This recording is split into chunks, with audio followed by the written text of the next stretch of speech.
We're now going to prepare our model case for routing. This will involve orienting all parts to the same construction plane, deriving profile curves from them, altering them slightly to enable correct fitting, and arranging them all in the CNC milling template file for cutting. The easiest way to arrange everything on the same plane is to use a combination of the gumball tool and the move command, which I'll do now.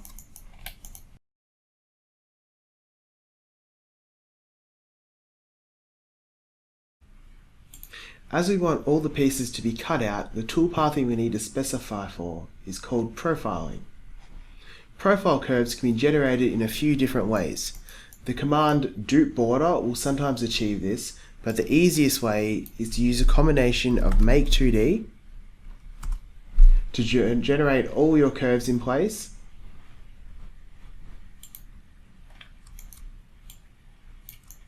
then while they're still selected, use curve boolean to join all your curves together. So you just run the command and select outside your geometry.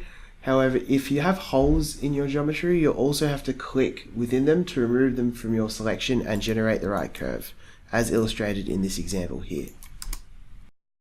With your external profile curves now generated, we need to shift our attention to how the router will actually cut them.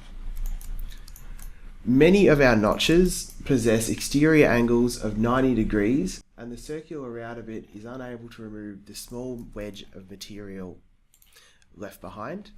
This becomes a problem when the designer needs their pieces to fit together snugly. These portions can be tediously removed by filing them down afterwards, or the profiling curves can be edited to account for this. The easiest and most expensive thing you can do is to drill a hole at each corner of all your parts all the way through the material, which will result in what's known as a Mickey Mouse ear. It's expensive because it takes a considerable amount of time for the router to drill every hole at every corner. A more elegant, quicker and cheaper way is to draw a circle the same size as the router bit at every corner, then move it along the bisected angle of 45 degrees until it intersects the corner, like so. This can be then split or trimmed or curve booleaned with your part to give the following result. This can be time consuming on larger projects.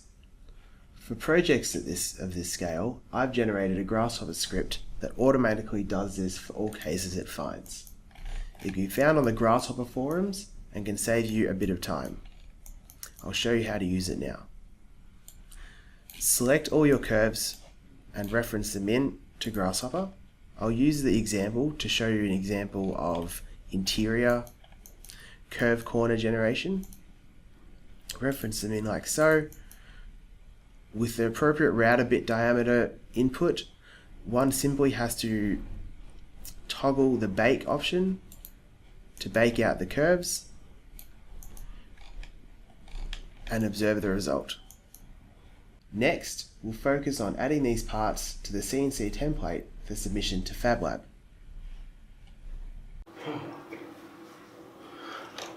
Oh, sorry about that. Had Mexican for lunch. Often, you might want to cut multiple materials in one job at FabLab, so in the next video, I'll run you through that process.